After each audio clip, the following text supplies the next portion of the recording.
আমি আপনাদের বলতে চাই, বাড়ি বাড়ি সব গোপীনাথের মন্দির তৈরি করেছেন তো? যেদিন বাড়ি ফিরে এলো সেদিন শিবরাত্রি ছিল। আস্তে আস্তে আচ্ছা মায়েরা বাবারা যারা আছেন কিছু মনে করবেন না, শিবরাত্রির উপবাস সবাই করেন তো? জোরে বলুন হা না। আমি জোরে শুনতে চাই, করেন তো? জোরে বলুন। রাধা রানী কি, শ্যাম সুন্দর কি, মদন মোহন কি, হরিবাসর কি। শিবরাত্রির কথা যখন এলো, মুকুন্দ সরকার বাড়ি ফিরল সেদিন শিবরাত্রির দিন। সবাই তাকাবেন যে যেখানে বসে। এখন শিবরাত্রির দিনে কিছু মনে করবেন না, আপনার যে বাবাকে বেলপাতা দেন, কি বার বেলপাতা দেওয়া যায় না? সোমবার দিন দেওয়া যায় না, চতুর্থীর দিন দেওয়া যায় না, অষ্টমীর দিন দেওয়া যায় না, নবমীর দিন দেওয়া যায় না, চতুর্দশীর দিন দেওয়া যায় না, এবং সংক্রান্তির দিন বাবা শিবকে বেলপাতা দেওয়া যায় না। ভালো করে শুনে নেবেন, পরে কিন্তু ফাঁকি গেলে আর কিছু পাবেন না। ইউটিউবের মাধ্যমে ইউটিউবের ইউটিউবের মাধ্যমে পরে পাবেন। এখন শুনে নিন, আগামী কত তারিখ হচ্ছে? আগামী মনে হচ্ছে কয়েকদিন পরে 2রা ফাল্গুন শিবরাত্রি হচ্ছে। সবাই লক্ষ্য করুন। তাহলে কি বার পাতা তুলতে পাওয়া যায় না মায়েরা? জোরে বলুন। একটা হচ্ছে চতুর্থীর দিন, একটি অষ্টমীর দিন, একটি নবমীর দিন, একটি চতুর্দশীর দিন, একটি সংক্রান্তির দিন, একটি সোমবার দিন। আগের দিন তুলে রাখবেন জলে ভিজিয়ে, পরের দিন বাবা শিবকে বেলপাতাটা দেবেন। এইদিকে মায়েরা বেলপাতা যে বাবাকে দেবেন, কিছু মনে করবেন না, বাবার কিন্তু বেলপাতা চাইতে একটা প্রিয় জিনিস আছে যেটা দিলে বাবা খুব খুশি হয়। বলবো না, বাদ দিয়ে দেবো। এবছর বলবো না, 2-4 বছর পরে আবার এসে একবার ভুলে যাবো। দেখুন আমরা চটিকে কত ভালোবাসি তার প্রমাণ আসলে বুঝতে পারবেন। চটিকে আমরা কত ভালোবাসি, চটি পায়ে যেমন যাই সেরকম কত দেখবেন যে উঠবে সে চটিকে দেখবেন আপনারা কি নিয়ে যায়। আবার অনেকে দেখবেন চাদরের ভেতরে চটিকে, চটি তুই কত আদর আমার পায়ে ছিঁড়ে বলে। এটা আসলে দেখতে পাবেন আপনারা। যিনি গেলেন তিনি ঘরে গিয়ে বলবেন সবই ভালো করলেন, আমাকে গন্ডগোল করলেন না। আপনাকে দিয়ে দেখালাম। যেটা বলুন রাধে রাধে, একটু যেটা বলুন, আরো জোরসে বলনা পড়েগা, আরো জোরসে বলনা পড়েগা। আচ্ছা মায়েরা কিছু মনে করবেন না, বাবা শিব শ্মশানে, বলবো পরে বলবো কি ভুল লাগে। বাবা শিব শ্মশানে থাকে কেন? বাবা শিব কিন্তু না, বাবা শিব অনেকগুলো কারণ আছে। একটা কারণ বলি, নতুন কারণ। বাবা শিব রাম নাম শুনতে ভালোবাসে, কারণ রামের ভক্ত তো রামের মন্দিরে গিয়ে চুপচাপ বাবা বসে আছে সকাল থেকে সন্ধ্যে পর্যন্ত। সবাই বলছে জয় শ্রীরাম, জয় শ্রীরাম, জয় রাম, জয় রাম, জয় রাম, বলিয়ে শ্রী রামচন্দ্র ভগবান কি, রামচন্দ্র ভগবান কি করছে। তখন বাবা বলছে খুব খুশি, মন্দিরে বসে থাকবো। কিন্তু সন্ধ্যাবেলায় মন্দিরে তালা লেগে যাচ্ছে, আর কেউ আসছে না, বাবা শুনতে পাচ্ছে না, বলছে এখানে থাকবো না। সকাল থেকে সন্ধ্যে পর্যন্ত সবাই ভগবান রামের নাম করে, তারপর করে না। হঠাৎ দেখতে পেলো, মানে আমাদের দিকে মৃতদেহ নিয়ে গেলে বড় হরি হরি বল বলে তো, কিন্তু দেখবেন বেনারস কাশিতে গেলে ওদিকে দেখবেন মৃতদেহ নিয়ে গেলে কি বলে, রাম নাম সত্য হ্যাঁ, রাম নাম সত্য হ্যাঁ, রাম নাম সত্য হ্যাঁ। এখন বাবা শিব দেখছে 4 কাহারে কাঁধে নিয়ে চলে যাচ্ছে মৃতদেহ, রাম নাম সত্য হ্যাঁ সত্য হ্যাঁ বলে। কোথায় যাচ্ছে দেখি তো? বেনারসে। যত জায়গায় মরা পড়ে বেনারসি কোন দিকে যান দেখবেন 24 ঘন্টার মধ্যে কোনো সময় চিতা নিচ্ছে না। দেখে নেবেন আপনারা, কোনোদিন বেনারসে যাবেন 24 ঘন্টার মধ্যে কোনো সময় চিতা নেবে না, একটা না একটা চিতা জ্বলছে। বাবা শিব বললো তাহলে আর দরকার নেই, আমি শ্মশান ঘাটে থেকে যাই, কেন এখানে রাম নাম শুনতে পাবো, রাম নাম সত্য হ্যাঁ, রাম নাম। বাবা তখন থেকে শ্মশান ঘাটেই নিতাই গৌর হরি বল বলে রয়ে গেলেন। আচ্ছা একটা কারণ বলি, আর শিব চতুর্দশী করলে কি লাভ আছে? বলছে আগে একজন ব্যাদ ছিল, সেই ব্যাদ মায়েরা সেই ব্যাদ কিন্তু সকাল থেকে সন্ধ্যে পর্যন্ত শিকার করতে যেত। একদিন কতগুলো পশু শিকার করে বনের মধ্যে গভীর অন্ধকার হয়ে গেল, ঘরে যেতে পারলো না। এখন পশু শিকার করে একটা গাছের উপরে চেপে বসলো। সেই গাছটার নাম কি? বেল গাছ। আশ্চর্য ব্যাপার, বেল গাছের নিচে ছিল একটা শিবলিঙ্গ। আর সেই দিনটা ছিল শিব চতুর্দশী। সারাদিন ব্যাদ কিছুই খায় নাই, বেল গাছের উপরে চুপচাপ বসে আছে অন্ধকারে। কেন? বিভিন্ন পশু ডাক দিচ্ছে, যদি খেয়ে ফেলে আক্রমণ করে, চুপচাপ শুয়ে আছে। হঠাৎ শিশিরে ভেজা একটা পাতা ওই তার হাতে ঠেকেছিল, তার হাত থেকে বাবা শিবের মাথায় পড়ল। শিব চতুর্দশী হয়ে গেল। সকালবেলায় যখন বাড়ি ফিরে গেল, তার স্ত্রী খুব চিন্তা করছিল, ফোনের তো তখন যোগাযোগ নেই। তার স্ত্রী খুব চিন্তা করছিল, বললো যে আচ্ছা তুমি এসেছো, যাও স্নান করেছো, পালন করবে। যখন পালন করবে একজন ব্রাহ্মণ এসে বললো আমায় কিছু সেবা দাও। নিজে না খেয়ে ব্রাহ্মণকে সেবা দিল। কিছুদিন পরে ব্যাদ মারা গেল। ব্যাদ মারা যাওয়ার পর যমলোকে যমরাজের বললো এই যে একে নিয়ে যাবো জমালয়। বলছে না, একে শিবলোকে নিয়ে যাবো। বলছে তো প্রত্যেকদিন পশু মেরেছে।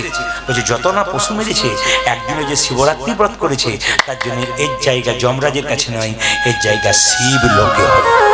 তাহলে দেখুন মায়েরা, যদি শিবরাত্রি একটা ব্রত করে শিবলোকে হয় অজান্তে, অনেকদিন দেখবেন আপনার ধরুন উপবাস করার ইচ্ছে হয়েছে, বাড়ি থেকে উপবাস করতে দিচ্ছে না, রাগ করে সেদিন খাবেন না, দেখবেন আপনার উপবাস হয়েছে অজান্তে। আমাদের গ্রামে একজন আছে, মানে ও একাদশী বাড়িতে কেউ করতে দেয় না, ও সেই দিনই বলে তোর আমাকে অনেক কথা শুনেছিস, কিছু খাবো না, মানে ওর কিন্তু এটা বুদ্ধি যে আজকে আমি কিছু খাবার মানে একাদশী করে দেবো। এখন বয়স হয়ে গেছে, মাসি তোমাকে কেউ কিছু বলে, এখন আর কিছু বলতে পারে না, আমি প্র্যাকটিস করে নিয়েছি। তো এটা একটা ভালো জিনিস। কিন্তু এইবার লক্ষ্য করুন মায়েরা, কোন ফুল সবচাইতে প্রিয়? একদিন নারায়ণের চরণ সেবা করছে লক্ষ্মী, সবার কাছে বলবেন বাড়িতে লক্ষ্মী এবং নারায়ণ রাখবেন যুগলে, লক্ষ্মী একা রাখবেন না, লক্ষ্মী চঞ্চলা হয়। পুজো করবার সময় লক্ষ্মীর পাশে নারায়ণকে আপনারা রাখবেন। সবসময় দেখবেন ছবিতে, আসল ছবিতে লক্ষ্মী নারায়ণের পদসেবা করছে। লক্ষ্মী নারায়ণকে বলছে, স্বামী আমি যে তোমার সঙ্গে আমার বিয়ে হলো, আমি কি সত্যি তোমার প্রিয় হতে পেরেছি? বলছে হ্যাঁ। আদর করে জড়িয়ে বললো হ্যাঁ রাধে রাধে, এরকম রাধে রাধে। লক্ষ্মী নারায়ণকে বলছে, স্বামী সত্যি কি আমি তোমার, আস্তে আস্তে, সত্যি কি আমি তোমার প্রিয় হতে পেরেছি? নারায়ণ সঙ্গে সঙ্গে লক্ষ্মীকে জড়িয়ে বললো, তুমি আমার প্রিয় না হয়েও হতে পারো। এখানে খুব শিক্ষণীয় বিষয় আছে। আস্তে আস্তে আস্তে, এখানে একটা শিক্ষণীয় বিষয় আছে। স্বামী স্ত্রীর মধ্যে সম্পর্ক যদি লক্ষ্মী নারায়ণের মতো হয়, ভগবানকে ডাকতে হবে না, ভগবান আপনার বাড়ি আসবে। পণ্ডিতগণ বলছেন, একজন স্ত্রী একজন স্বামীর মানসিক রোগের ডাক্তার। কিরকম? অনেক স্বামীকে দেখেছি কুপথে, অন্য পথে, খারাপ পথে চলে গেছে, স্ত্রী তার ভালোবাসার দ্বারা, প্রেমের দ্বারা, ভক্তির দ্বারা তাকে সোজা পথে এনেছে। মানসিক রোগের ডাক্তার। স্বামী যদি সারাদিন পরিশ্রম করতে যায়, সন্ধ্যাবেলায় বাড়ি ফেরে, তার ক্লান্তি দূর হয় স্ত্রীর সেবার দ্বারা। স্বামী হচ্ছে হাতের মতো, স্ত্রী হচ্ছে চোখের মতো। হাত যদি ব্যথা পায় চোখ কাঁদবে, আর চোখ যদি কাঁদে হাত তার জল মুছে দেবে। এরকম সম্পর্ক থাকলে সংসার সুখের।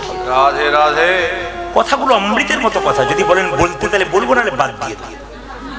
যে একবার শুনবে সে বলবে রাত্রি হোক তবু শুনবে, কিন্তু ওই লোকগুলোকে আমার ভয় লাগছে। কিছু ব্যাপার বলবো বলবো তো না, কি বলছি? রাধা রানী কি, শ্যাম সুন্দর কি? ও মায়েরা সবাই তাকান, স্বামী স্ত্রীর সম্পর্ক কেমন? জীব এবং দাঁতের মতো। আমার কথা নয়, প্রদীপ পালের কথা নয়, বড় বড় মহাজনদের। জীব এবং দাঁতের মতো। কেন বলুন তো? জীব থাকবে পেছনে, দাঁত থাকবে সামনে। স্বামী হচ্ছে দাঁত, জীব হচ্ছে স্ত্রী, তিনি পেছনে। আপনাদের হাওড়াতে নাই, অন্য জায়গাতে জীব লক লক করে, দাঁত তার কিছু বুঝলেন? কিছু বুঝলেন? দাদারা হারে হারে বুঝছে আজকে। ওনারা বলছেন ঠিক লাইনে আছেন, আপনি ঠিক বলে যান, অসুবিধা নেই। আমরা বললেই গন্ডগোল, আপনি বলে যান যদি কিছু হয়। না না, বলে দেখি। অনেক জায়গাতে কীর্তনের বায়না করে আমাকে বলে কি, আপনার ফাঁকা আছে দাদা? বললাম আপনি মহিলা, পুরুষ নাই, ওরা সব বোকা, এক নম্বর বোকা, কথা বলতে পারে না, তাই আমাকে বলছে। বাবারে, কিছু মনে করবেন না।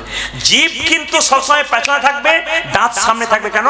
যদি কেউ আঘাত করে তবে দাঁত আঘাত নেবে, জীবকে আঘাত দিতে দেবে না। স্বামীর কর্তব্য এইটাই, স্ত্রীকে আঘাত দিতে দেয় না, নিজে আঘাত পায়। কিন্তু মায়েরা, স্বামীর যদি স্ত্রী কোনো দোষ দেখে তাহলে খুঁচে খুঁচে দোষটাকে নষ্ট করে। কিরকম? যদি দাঁত হয় স্বামী, স্ত্রী হয় জীব, আর দাঁতের মধ্যে যদি কিছু কিছু লেগে যায়, তখন দেখবেন জীব খুঁচে খুঁচে খুঁচে খুঁচে বের করবে, তবে ছাড়বে। মানে স্বামীর যদি কোনো দোষ দেখে না, খুঁচে খুঁচে খুঁচে খুঁচে বের করবে। না কি বলছে? এর দোষ আছে, খুব খুঁজে খুঁজে বের করে। এই যে চুপ করে হাসছেন, খুব দোষ ধরে। রাধা রানী কি, যে জায়গায় ছিলাম, লক্ষ্মী নারায়ণকে বলছে, স্বামী সত্যি কি প্রিয় হতে পেরেছি? তুমি আমার প্রিয়। কিন্তু এই জগতে সবচাইতে প্রিয় কে জানো? লক্ষ্মী নারায়ণ বলছে, যে শিবের পূজা করে, যে শিবকে সন্তুষ্ট করে। মায়েরা, ভগবান নারায়ণ নিজের মুখে বলছেন, এই জগতে যে নারী পুরুষ শিবরাত্রির দিনে শিবের পুজো করতে পারে, বা প্রতি সোমবার শিবের পুজো করতে পারে, শিব কিন্তু শিব পুজো করতে পারলে নারায়ণ তার প্রতি কৃপা দৃষ্টি দেয় না। লক্ষ্মী বলে উঠল, লক্ষ্মী বলে উঠল, স্বামী তাহলে কি করব? বলছে, তুমি এক কাজ করো, তোমার কানে আমি মন্ত্র দিই, 5 অক্ষরের মন্ত্র, নমঃ শিবায়, নমঃ শিবায়, নমঃ শিবায়। আর শিবের সবচাইতে প্রিয় ফুল নারায়ণ বললেন পদ্ম ফুল। লক্ষ্মী প্রতিদিন সরোবর থেকে 100টা করে পদ্ম ফুল আনে, আর বৈকুণ্ঠে একটা সোনার শিবলিঙ্গ তৈরি করে প্রত্যেকদিন পুজো করে। পুজো 1 বছর হয়ে গেল। মা লক্ষ্মী যখন পুজো করছে, চোখটাকে বন্ধ করে ধ্যান করছে শিবের, বাবা শিব নিজের মূর্তি ধারণ করে 2টো ফুল কেড়ে নিয়েছে।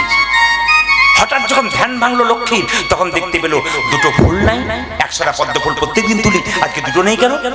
তখন মনে মনে ভাবলো, 2টো যখন নাই, পুজো করতে করতে উঠলে যে দেবতার পুজো করেন তাকে অপমান করা হয়, তাই উঠতে নাই, যা আছে তাই দিয়ে করতে হয়। বলছে তাহলে 100টা ফুল তো হচ্ছে না, তাহলে 100টা ফুল পূর্ণ করবো কি করে?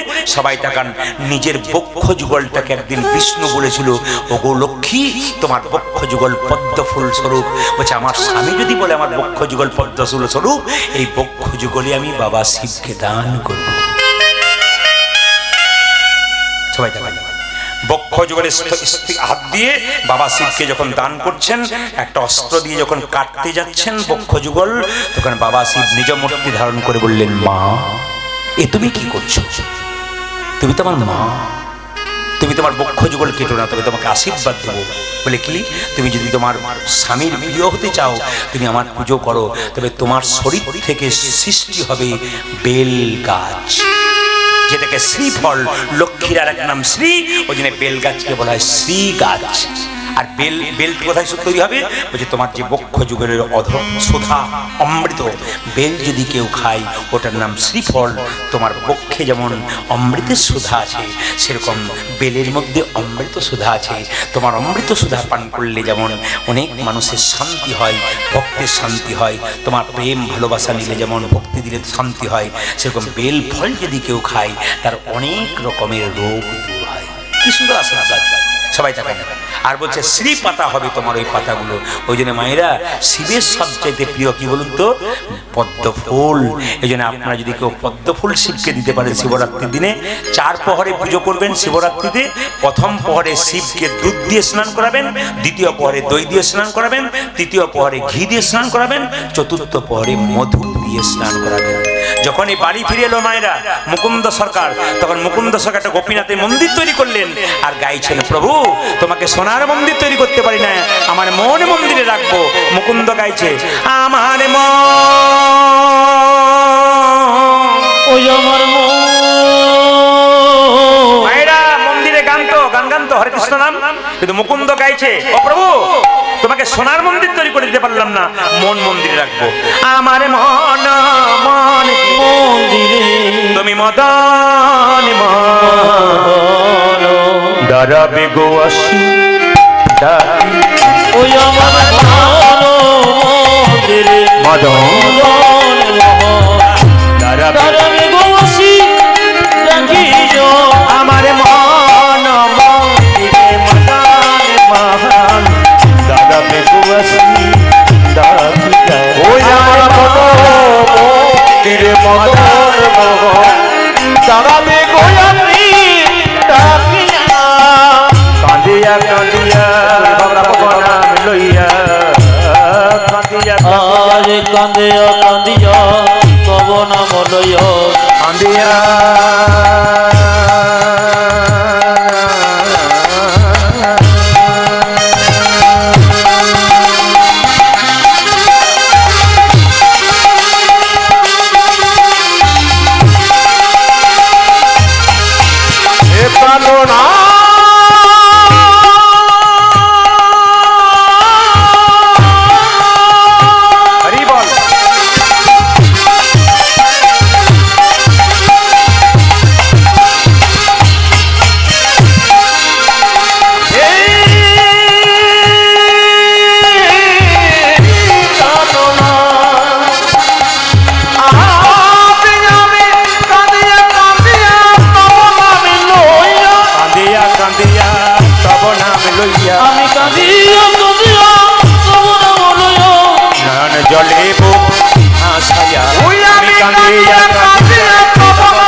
বলে একটা জায়গা আছে, যারা শিক্ষিত ব্যক্তি ইতিহাস পড়েছেন, মালদাতে গৌর বলে একটা জায়গা আছে, ওখানে নবাব হোসেন শাহ ছিল, মালদাতে নবাব হোসেন শাহ।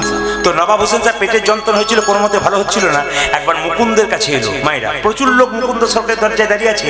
হঠাৎ করে মুকুন্দ বলে উঠলো, এই যে তোমাদের মধ্যে সবচাইতে গরিবকে সে আগে এসো। নবাব হোসেন শাহ বললো, বাবা আমি সবচাইতে ফকির।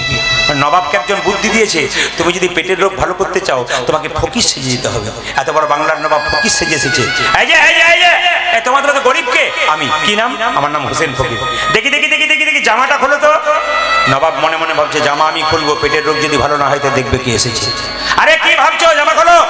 নবাব যেন জামাটা খুলেছে, অমনি মুকুন্দ বলল, এবার মাটির বারান্দাতে গড়াগড়ি দাও। নবাব মনে মনে ভাবছে, কালের কাল বর্ষাকাল, হরিণে যাতে বাঘের গাল, নেহাত বেকায়দায় পড়েছি বলি, যদি আমার পেটের রোগ ভালো না হয়। আরে ভাবছো কি, গড়াগড়ি দাও। যেই না নবাব হোসেন শাহ ফকির সেজে ধুলায় গড়াগড়ি দিয়েছে, অমনি চমকে উঠে বললো, কবিরাজ।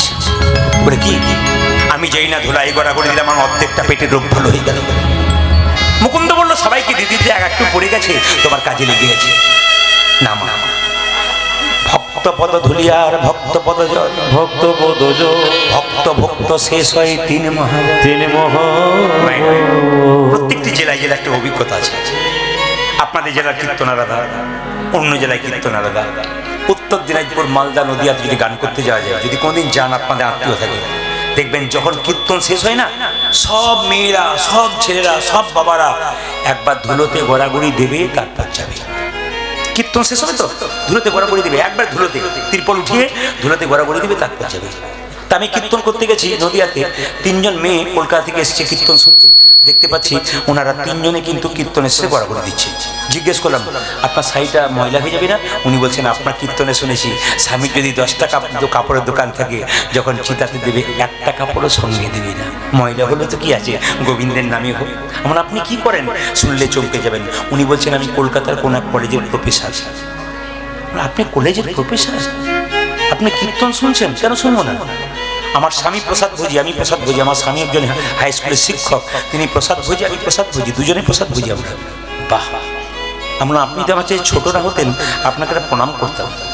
একটি মেয়ে এসছে, ও বলে, আমি বিউটি পার্লারের কাজ করি। বললাম, আমিও তো করি। প্রদীপবাবু আপনি করেন? বলে, হ্যাঁ। কখন করেন? তাহলে কীর্তনে ফাঁকি? বললাম, না, কীর্তন করতে করতে বিউটি পার্লারের কাজ করি। বলছে, বুঝতে পারলাম না। বললাম, তুমি তো বিউটি পার্লারের কাজ করে মেয়েদের বাইরেটা ভালো করার চেষ্টা করো, আর আমি বিউটি পার্লারের কাজ করে ভক্তের হৃদয় মন্দিরটাকে পরিষ্কার করার চেষ্টা করি।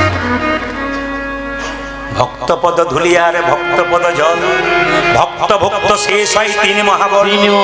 যেই না কবিরাজ, তোমার কি ওষুধ দেওয়া থাকে? নেই ওষুধ দেওয়া থাকে, অর্ধেকটা পেটের রোগ ভালো হয়ে গেল।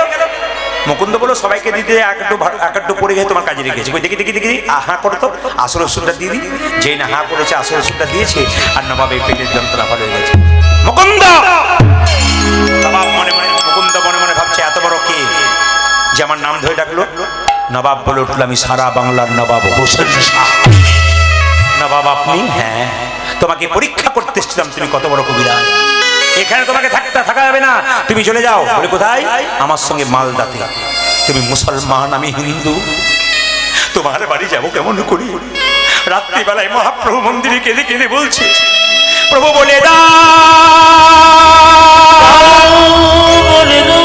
প্রভু বলে দাও,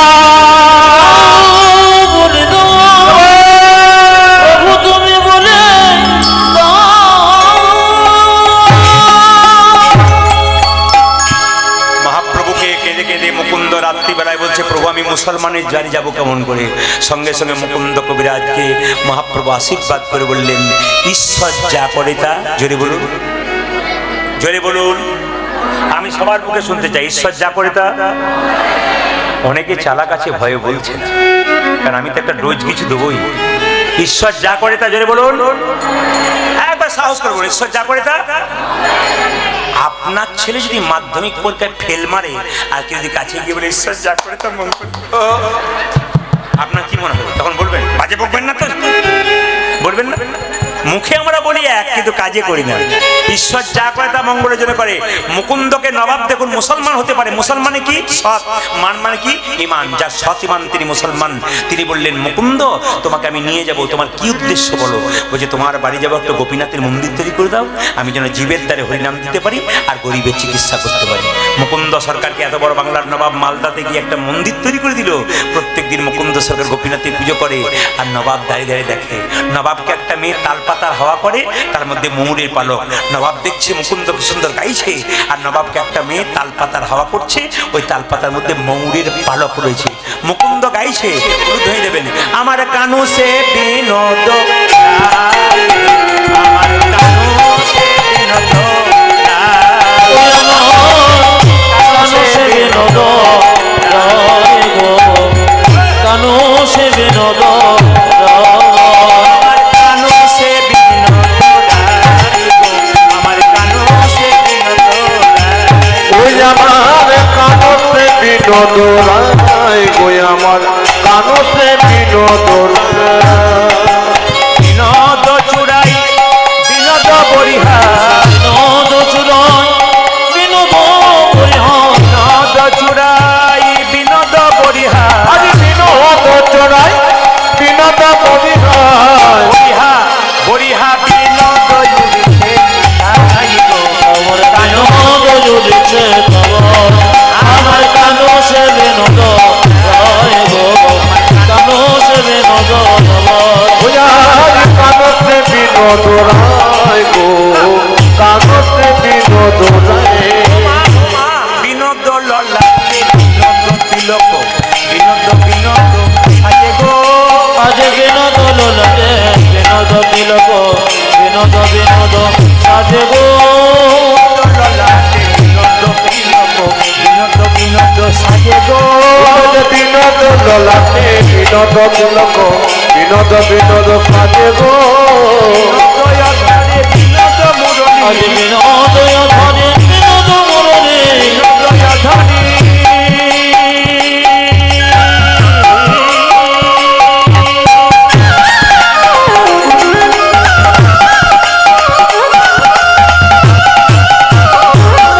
বাজে বাজারে,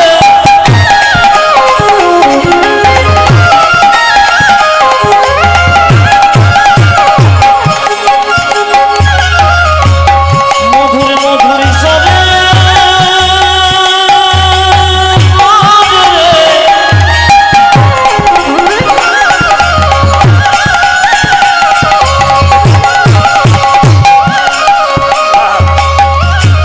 মুরলী বাজে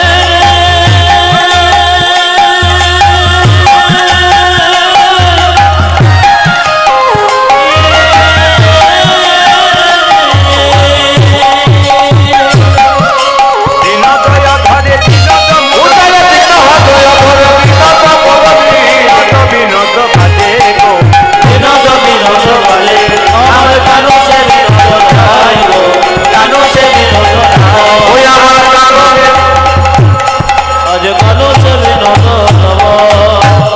ও তার বিনোদ গলাই বিনোদ মালা, বিনোদ বিনোদ দুলে গো, তোর বিনোদ গলায় বিনোদ মালা, বিনোদ বিনোদ দোলে কি সুন্দর ব্যাখ্যা করছে, কি সুন্দর গোবিন্দকে ব্যাখ্যা করছে কে?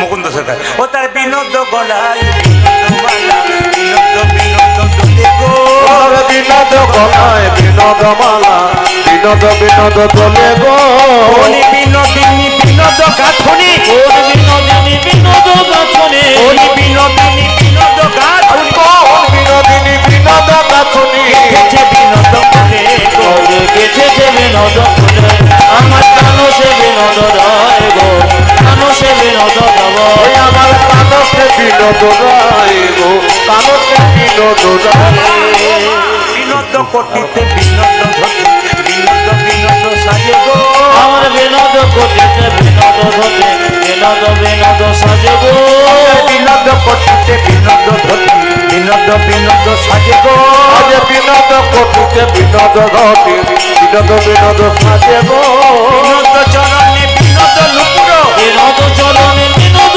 নুপুর, বিনোদ চরণে বিনোদ নুপুর, বিনোদ চরণে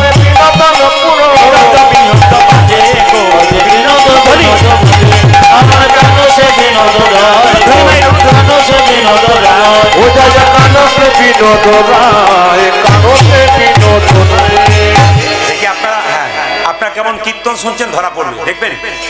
আচ্ছা, মুকুন্দ সরকার যখন কীর্তন করছিল, একটি মেয়ে তাকে পাখা করছিল, জোরে বলবেন। তাল পাতার পাখা না প্লাস্টিকের পাখা? জোরে বলুন।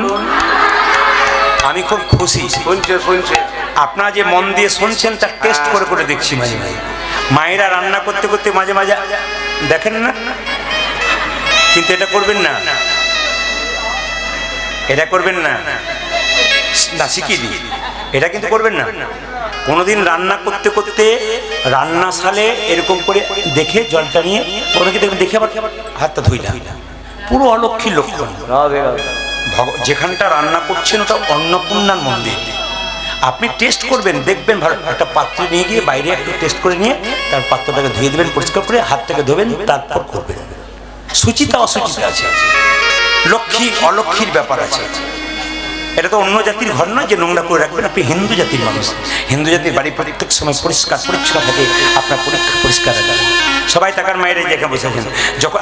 আচ্ছা বলুন তো, ওই ওই পাখাটার মধ্যে কাকের পালক ছিল না কোকিলের পালক ছিল? জোরে বলুন।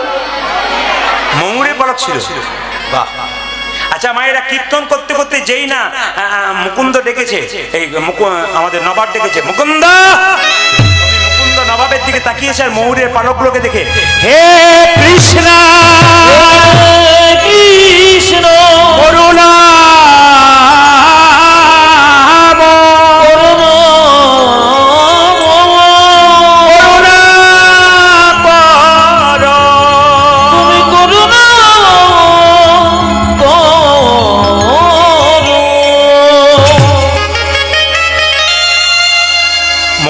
সরকার অজ্ঞান হয়ে গেছে। নবাব তাকে একটু জল দিয়েছে আর সঙ্গে সঙ্গে মুকুন্দ সরকারের জ্ঞান ফিরেছে। নবাব জিজ্ঞেস করলো, তুমি যখন কীর্তন করছিলে তোমাকে পিছু ডাকলাম, তুমি অজ্ঞান হয়ে গেলে কেন? নবাব মুকুন্দ মিথ্যা কথা বললো, বলে তুমি তো মুসলমান, আমি তো হিন্দু, তুমি কি করে বুঝবে আমার কৃষ্ণ অনুরাগী কথা? আমি তোমাকে আজকে একটা মিথ্যা কথা বলবো। নবাব, আমি সারা বাংলা চিকিৎসা করি, আমার সারা বাংলা চিকিৎসা করি, আমার একটা রোগ আছে, মৃগীর ব্যারাম আছে। নবাব বলে উঠলো, তুমি হয়তো জানো আমার রাজ্যে একটা নিয়ম আছে, যে মিথ্যা কথা বলে তার জিভটাকে ছেড়ে দিই। তবে তুমি যেহেতু আমার পেটের রোগ ভালো করেছো, আমি তোমাকে কিচ্ছু করবো না। তোমার যদি মৃগী রোগ থাকবে, তুমি যখন অজ্ঞান হয়ে গেছিলে কৃষ্ণ বলে কাঁদছিলে কেন? তোমার যদি মৃগী রোগ থাকবে, তুমি যখন অজ্ঞান হয়ে গেছিলে তোমার চোখ থেকে জল পড়ছিল কেন? মুকুন্দ সরকারকে দেখে দিয়ে বললো, নবাব আমার অপরাধ হয়ে গেছে। নবাব বলল, অপরাধ তোমার হয়নি, আমার হয়েছে। তোমার মতো কৃষ্ণ ভক্তকে আমি কেনা গোলাম মনে করে ভুল করেছি। যারা কৃষ্ণ ভক্ত হয় কারো কেনা গোলাম হয় না, তারা ভগবানের দাস হয়। ও মুকুন্দ, আমার যদি পেটে কোনদিন যন্ত্র হয় তুমি দেখে যেও, আমি তোমাকে আশীর্বাদ করছি না, গোটা শ্রীখণ্ডটা আমি তোমার নামে লিখে দিলাম। ঈশ্বর যা করে তা, যেটা বলুন, গোটা শ্রীখণ্ডটা আমার নামে লিখে দিলাম। তোমার তো অভাব ছিল, যাও। নবাব বলো, গোটা শ্রীখণ্ড তোমার নামে রইল, যাও যাও, তুমি গোটা শ্রীখণ্ড ভোগ করো। মুকুন্দ সরকার বলছে, তাহলে আমি বাড়ি ফিরে যাই? বলে হ্যাঁ যাই। সুন্দর করে মুকুন্দ আসছে, যশোদার দুলা যশোদার দোল তুমি বজের, তুমি ব্রজ বৃন্দাবন মন, তুমি যশোদারি দোল ব্রজে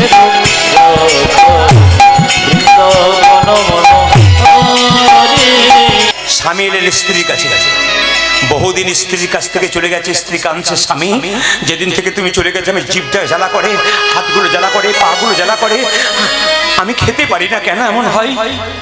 মুকুন্দ সরকার, মায়েরা, মুকুন্দ সরকার চিকিৎসা করতে করতে অহংকার হয়ে গেল। আপনারা এইটুকু আসর দেখছেন, আস্তে আস্তে আপনার আজকে রাত্রিতে এইটুকু আসর দেখছেন, আমিও দেখছি, জায়গাটা ছোট, কিন্তু আমাদের আসর আপনারা কতটা দেখেছে জানি না। আমি যতগুলো আসরে যাই 10 থেকে 12,000 মানুষ হয়। আমি কয়েকদিন আগে আসামে ছিলাম, করিমগঞ্জে, এদেরকে জিজ্ঞেস করুন, 20,000 মানুষ বাইরে, 20,000 ভেতরে। এত মানুষ, 50-100টা পুলিশে মানে ঠিক রাখতে পারছে না, এত মানুষ সব ইউটিউব দেখে চলে এসেছে। তবু ওই ভিড়ের মধ্যে চাপা পড়ে যাবে, তার মধ্যে দাঁড়িয়ে দাঁড়িয়ে কীর্তন শুনছে, বাঁশের মধ্যে হেলান দিয়ে দিয়ে। তা আপনাদের কাছে একটা নিবেদন রাখতে চাই, মুকুন্দ মানে যদি কারো ভেতর আমি যদি মনে করি আমাকে দেখবার জন্য এত লোক এসছে, অহংকার যদি ভেতরে ঢুকে যায়, গোবিন্দ নিতাই গৌর হরিবল করে দেবে, যেন প্রেম জাগে। আমি যখন কীর্তন করতে যাই, এত এত ভক্ত আমাকে ভালোবাসে, আমি তখন মনে মনে ভাবি, প্রভু আমি যেন এদেরকে কিছু আনন্দ দিতে পারি, যেন কিছু শিক্ষা দিতে পারি। কিন্তু মুকুন্দ সরকার চিকিৎসা করতে তো অহংকার হয়ে গেল। আমি সারা বাংলার কবিরাজ, আমার নাম মুকুন্দ সরকার, ভগবান বলো দাঁড়া তোকে দেখাচ্ছি মজা, তোর স্ত্রীর শরীরে এমন রোগ দেবো তুই ধরতে পারিস কিনা দেখি। স্ত্রী বলল, স্বামী আমার চোখ জ্বালা করে, দেখি তোমার চোখ দেখি, আমার জিভ জ্বালা করে, দেখি তোমার জিভ দেখি, আমার হাত জ্বালা করে, দেখি তোমার হাত দেখি, আমার পা জ্বালা করে, দেখি তোমার পা দেখি। আমি সারা বাংলা চিকিৎসা করি, আমার স্ত্রী রোগ ধরতে পারছে না কেন? রাত্রিবেলায় মহাপ্রভু মন্দিরে কেঁদে কেঁদে বসে, প্রভু আমায় বলে দাও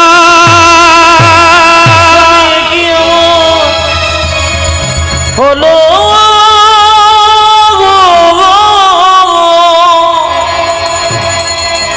কুন্দ সরকার জিজ্ঞেস করছে, বলে দাও আমি রোগ ধরতে পারছি না কেন? একটু আগে তো হলো রে হয়ে গেল। হ্যাঁ, আমি রোগ ধরতে পারছি না কেন? রাত্রিবেলায় মহাপ্রভু স্বপ্ন দিচ্ছেন, মুকুন্দ আমি যা ভেবেছিলাম তাই হয়েছে।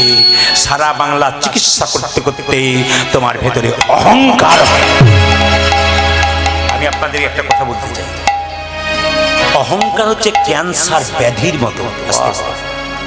অহংকার হচ্ছে ক্যান্সার ব্যাধির মতো, যদি কারো ভেতর একবার ধরে যায় সে গোটাটাই শেষ হয়ে যাবে।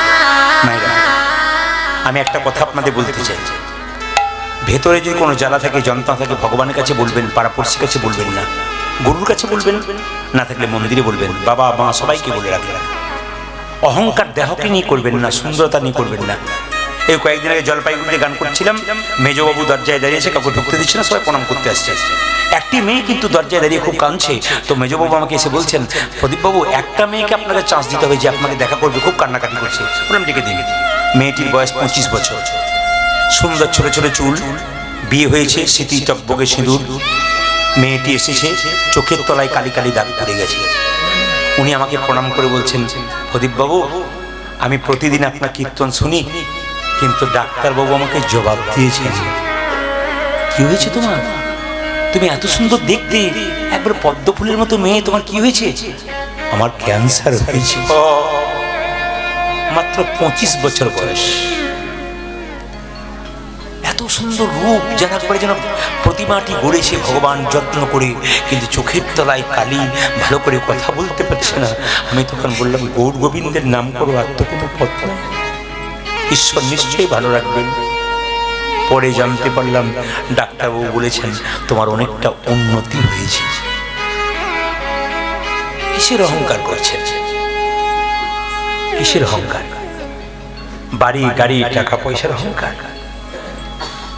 সকালবেলায় রাত্রিবেলায় যদি শোবেন, সকালবেলায় চোখ খুলবেন তো সকাল হবে, চোখ না খুললে পরকাল হয়ে যাবে। এখনই আছে এখনই নাই, নিঃশ্বাসে বিশ্বাস নাই, কখন চলে যাবেন? কিসের অহংকার? কাকে দেখাচ্ছেন আপনি? আপনি কিছু মনে করবেন না। আপনি যখন মারা যাবেন তখন দেখবেন আপনি যে বিছানাতে শুয়েছিলেন ওটা ঘর থেকে লুকিয়ে বের করে দেবে আপনার সঙ্গে, আপনি যে কাপড়টা পরেছিলেন ওটা আপনার সঙ্গে বের করে দেবে, কিন্তু আপনি যে এত টাকা রোজগার করলেন ওটা কিন্তু আপনার সঙ্গে বের করবে না। হরিবল হরিবল হরিবল। আপনি যে কষ্ট করে একটা সোনার মালা তৈরি করেছেন রোজগার করে, ওটা দেখবেন যত্ন করে আলমারিতে আছে, ওটা যাবার সময় তোমাকে দেবে না। এই সংসার শুধু নিতে চায়, দিতে চায় না। কীর্তন যদি এরকম হয়, ভক্তের ভেতরে ঢুকে যায়, তবে মন দিয়ে শুনবেন, কারো গ্যারান্টি নাই। ট্রেন আসবার সময় সিগন্যাল দেয় ট্রেন আসছে, মৃত্যুর সময় সিগন্যাল দেয় না মৃত্যু কখন আসে। একটা ওষুধের বোতলের উপরে এক্সপায়ারি ডেট লেখা থাকে, কিন্তু মায়েরা আমাদের দেহে কোনো এক্সপায়ারি ডেট নাই। কে যে কখন চলে যাবে, কার টিকিট কখন কাটা হবে কেউ জানে না। যাবার আগে অন্তত গৌর গোবিন্দের নামটা স্মরণ করে যান, দেখবেন কৃপা হয়ে যাবে। আর একটা কথা আমার দাদা ভাইদেরকে বলে যাব, সবাই শুনে নেবেন, যে যেখানে বসে আছেন, বিরাট দামি কথা। একটা কথা বলে যাব, আর নারীদেরকে 3টে জায়গায় ছাড়বেন না। খুব দামি কথা, যতগুলো বাবা আছেন একবার মন দিয়ে শুনবেন, বিখ্যাত পণ্ডিতের উক্তি। নারীদেরকে 3টে জায়গায় ছাড়বেন না। আমার মা বোন ছেলে মেয়ে, মেয়েদেরকে 3টে জায়গায় ছাড়বেন না। কোথায় কোথায়? 1 নম্বর জায়গায় কোথায়? স্ত্রীর যদি অসুস্থ হয়, যদি বিছানায় পড়ে থাকে, স্বামী কিন্তু স্ত্রীকে ছেড়ে যেন কোনো জায়গা না যায়। হরিবল হরিবল হরিবল। দুঃখের দিনে স্বামী চেনা যায়, দুঃখের দিনে স্ত্রী চেনা যায়। এটাই তো আশ্চর্যের ব্যাপার। আজ থেকে 10 বছর আগে আমার একটা প্রবলেম শরীরে হয়েছিল, আমি চেন্নাই অ্যাপোলো গিয়েছিলাম, আমার স্ত্রী চেন্নাই অ্যাপোলোয় প্রথম গেল, আমার জামাইবাবু স্কুলের শিক্ষক তিনি গিয়েছিলেন, আমরা দুজনে নার্সিংহোমে আছি, আর আমার স্ত্রী দেখছি ওই রাস্তাটা কামাকা রাস্তা, রোড পেরিয়ে দেখছি ঠিক জায়গায় চলে এসেছে। বললাম তুমি এলে কি করে? কি জানি কে যেন টানে নিয়ে চলে এলো। তার মানে কি? প্রীতি, ভালোবাসা, টান, কি হবে কি হবে কি হবে, ভক্তি, ভালোবাসা ছুটে এসেছে। এ দারুণ জিনিস। এই জন্য স্ত্রী যদি কোনোদিন বিপদে পড়ে, শরীর খারাপ হয়, স্বামীর যদি হাজার কাজ থাকে, স্ত্রীর মাথা শিওরে যেন বসে, স্ত্রীর অনেক রোগ দূর হয় স্বামী যদি কাছে থাকে। এইদিকে তাকাবে। দ্বিতীয় কোন সময় যাবেন না, যদি আপনার স্ত্রীকে সমাজ কলঙ্কিত করে, খারাপ খারাপ কথা বলে, সমাজ আপনার স্ত্রীকে দোষ দেয়, কিন্তু আপনি জানেন আপনার স্ত্রী নির্দোষ, সেদিন আপনি সবার কথা না শুনে আপনার স্ত্রীর পাশে দাঁড়াবেন, বউকে আড়াল করে আমার স্ত্রী নির্দোষ, তোমরা যতই বলো আমার স্ত্রী নির্দোষ, সেদিন স্ত্রীকে ছেড়ে যাবে। আর একটা জায়গায় স্ত্রীকে ছাড়বেন না, পণ্ডিত বলল কোন জায়গায় না, যখন আপনি বাড়ি থাকবেন না, কোনো পরপুরুষের সঙ্গে আপনার স্ত্রীকে কোথাও ছাড়বেন না। যদি সে আপনার আত্মীয় হয় তবু ছাড়বেন না একা, আপনার মেয়েকেও সঙ্গে পাঠাবেন। ঘি আগুনে গলতে বেশিক্ষণ সময় লাগে না, রামকৃষ্ণ দেব বলেছেন। কথাগুলো যদি নিতে পারেন তাহলে জীবন সুন্দর হবে। আরে ভাই, এ শুধু পশ্চিমবাংলা নয়, পশ্চিমবাংলার যতগুলো রাজ্য, পশ্চিমবাংলার যতগুলো জেলা আছে, প্রত্যেকটি রাজ্যে রাজ্যে মানুষ এরকম যেমন শুনছেন আপনারা না, এরকম মানুষ স্থির হয়ে হাঁ করে শুনতে থাকে। কেন? কথা নয়, হীরা, হীরা। এতেই জীবন পরিবর্তন হতে পারে, বাকি কোনো জায়গায় জীবন পরিবর্তন হতে পারে না। যদি নিতে পারেন তাহলে লাভ আছে। মুকুন্দ সরকারের স্ত্রী যখন প্রচন্ড মানে যন্ত্রণা, তখন মহাপ্রভু বললেন শোনো, তোমাকে চিবানো পান দিলাম, তুমি তোমার স্ত্রীকে দিয়ে দাও, তোমার স্ত্রীর রোগ তো ভালো হবে, একটা নতুন লক্ষণ প্রকাশ পাবে, তোমার স্ত্রীর গর্ভে সন্তান আসবে, সেই সন্তানের নাম হবে ভক্ত রঘুনন্দন। চিবানো পানটা স্ত্রীকে দিয়েছে মা, আর স্ত্রী গর্ভে সন্তান এসেছে, সেই সন্তানটা জন্ম নিচ্ছে সরস্বতী পুজোর দিনে। মাথায় কাপড় নিন সবাই মিলে, আজকে সরস্বতী পুজোর দিনে কিন্তু সন্তান জন্ম নিচ্ছে। সবাই তাকান, সরস্বতী পুজোর দিনে সন্তান জন্ম নিচ্ছে কিভাবে? সবাই আহা হেন কালে জনমিল শির গুণন্দন, হেন কালে জনমিল শির গুণন্দন, হেন কালে জনমিল শির গুণন্দন, হেন কালে জনমিল শির গুণন্দন, মুকুন্দ দাসেরি তাহা আনন্দিত, আজ মুকুন্দ দাসেরি তাহা আনন্দিত, ওই মুকুন্দ দাসেরি তাহা আনন্দিত। উঠেছে মুকুন্দ দাসের তাহা আনন্দিত। কি পুজোর দিনে ছেলে হলো যারা বলুন? লক্ষ্মী পুজো। লক্ষ্মী পুজোর দিনে। ভাগ্যে আপনারা এসেছেন, আমি ভুলে গেছিলাম। কি পুজো দিনে মায়েরা? সরস্বতী পুজো। যেই না পুজো করছে কবিরাজ, একজন মেয়ে গিয়ে বললো কবিরাজ তুমি তো পুজো করছো, সুখবর। বলে কি? তোমার ছেলে হয়েছে। আমার ছেলে সরস্বতী পুজো দিনে আনন্দ ধরে না, আনন্দ ধরে না, আনন্দ ধরে না, তাদের আনন্দ ধরে না। মুকুন্দ দাসের মনে আনন্দ ধরে না, আমার মুকুন্দ দাসের মনে আনন্দ ধরে না, মুকুন্দ দাসের মনে পুত্রের বদন হেরে, মুকুন্দ দাসের মনে পুত্র বদনে হেরে, মুকুন্দ দাসের মনে পুত্র বদনে হেরে, মুকুন্দ দাসের মনে পুত্র বদনে হেরে, মুকুন্দ দাসের পুত্র বদনে হেরে আনন্দ ধরে না।